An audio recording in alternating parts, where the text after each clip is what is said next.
everyone. My name is India Ward and I'm Miss Sophomore. I'm also a sophomore at Tennessee State University, and I was asked about colorism.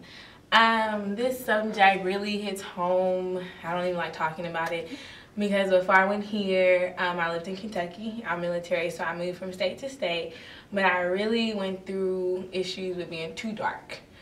Who don't like talking about stuff like this? But when I was younger, a lot of the older boys, they didn't like me. They thought I was too dark, or they always liked the white girls. So I would always feel some type of way. I'll be like, Mom, can I be lighter? What do I need to do? Is it my hair? Is it this? Is it that? And they just really didn't like dark girls. Growing up in a predominantly white but also very diverse town, it was easy, but it was also getting hard only because my town was divided up. There was whites that lived in certain areas and there's black that lived in certain areas. And we did have, like, almost every major city in town, rival sections, Parkside and what they would call Parkside Kings, and the Grove, which was called Grove Posse or South Grove Posse. Colorism. I had to deal with it at an early age. Back when I was in about middle school, girls used to always want to play in my hair and touch my hair because my hair was really long back then. And they'd always want to braid it and play in it and just style it from whatever style it was in. Normally my hair would be straight or curled.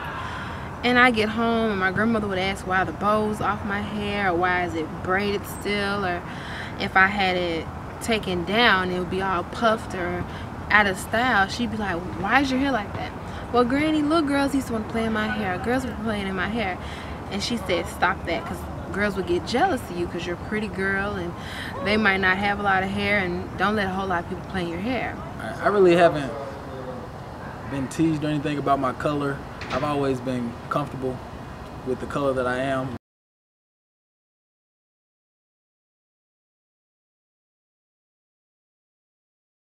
Even when it comes to relationships and who I prefer or whatever, I don't really just seek out to pursue a relationship with one type of girl based on the color or whatever, because that obviously really doesn't mean anything. So no one should feel as if they should be lighter or as if they should be darker, because it really doesn't have that much of it doesn't make that much of a difference. Well, when I started going through it, it was because of my grandmother. She used to just tell me I'm too dark, or I never would be pretty enough because of my skin complexion. And my mom went through the same thing with my grandmother. So growing up, I would just try to basically do stuff so my skin would be lighter. I went through suicidal issues. I had to go to a lot of counseling at a young age. I don't know. I didn't really know who I was. It was really hard. In high school, it really hit home. I guess that's when all the suicidal depression started. I had to be put in the hospital. I don't know. I didn't like myself. I didn't like being black. I didn't like black people. I didn't like the skin. I didn't like anything that was dark of nature.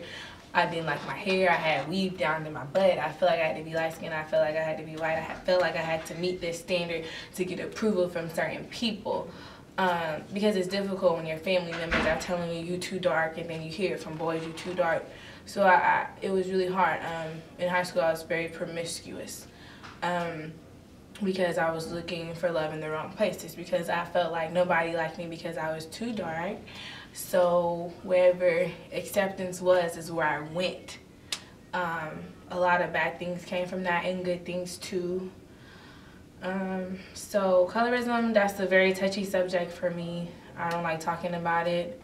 As you can see, my eyes are fluttering because I don't like talking about this type of stuff. But yeah, I don't like it.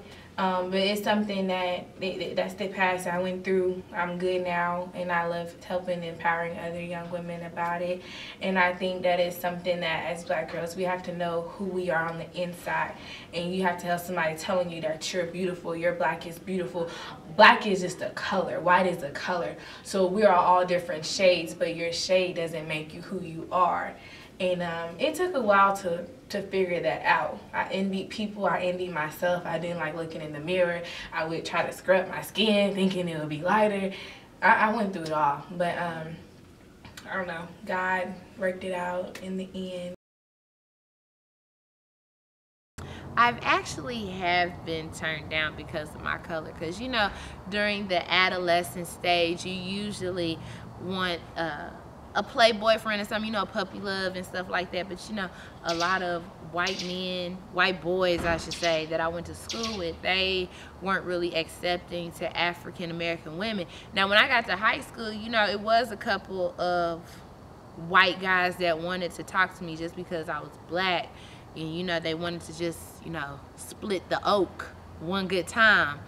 But that wasn't happening, you know. There was a time actually when I was a little younger, I wasn't comfortable being African American because I did go to a predominantly white school growing up.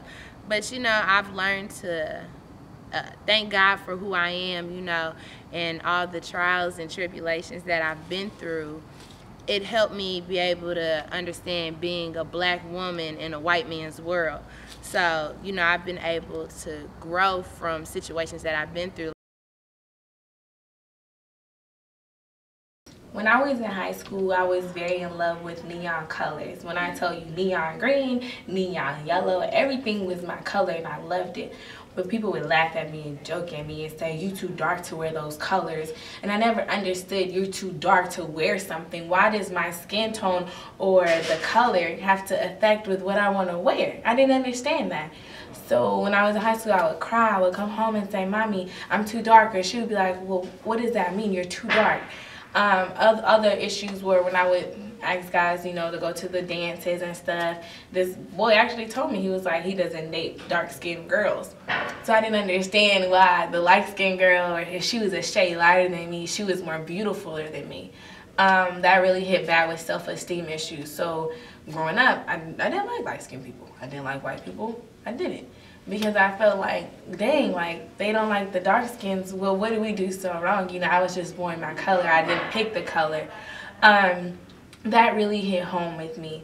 Man, for a while, I didn't know India.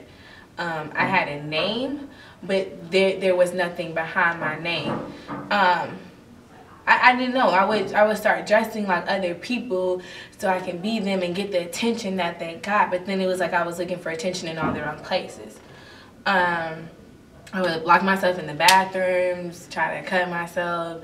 It got deep. It got really deep. I guess at the end of the day, it was nobody but God that I'm here today, that I have the confidence that I do have, because being dark is a very touchy subject for me. I don't like it when guys say I'm too dark, or you look pretty for a dark-skinned girl. Well, what does that mean? Like, why can't I be beautiful by just being me? Honestly, at this point in the stage, I wouldn't change anything.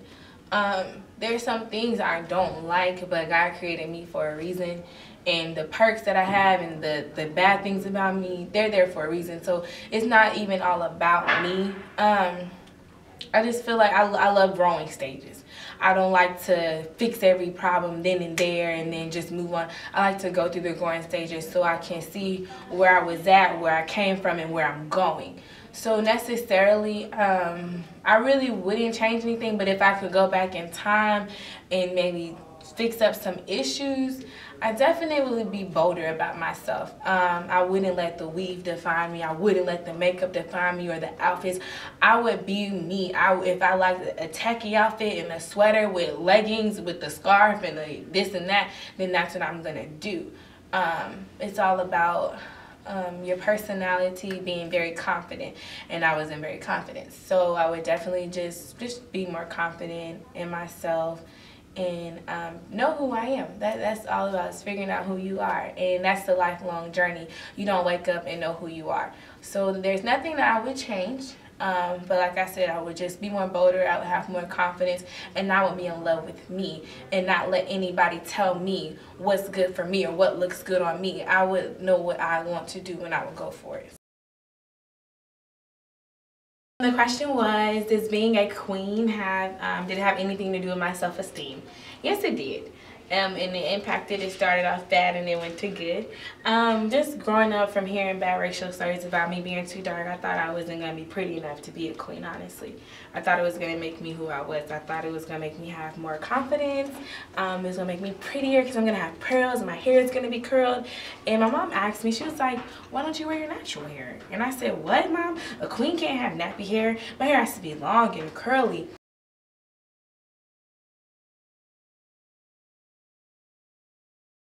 My name is Jerran Guthry, and I love the skin I'm in. I love being black. I love being black. I love being black. I love being black. I love being black. I love being black. I don't know about you, but I love being black. My skin is black. My arms are long. My hair is woolly and my back is strong. Strong enough to take the pain inflicted again and again. What do they call me?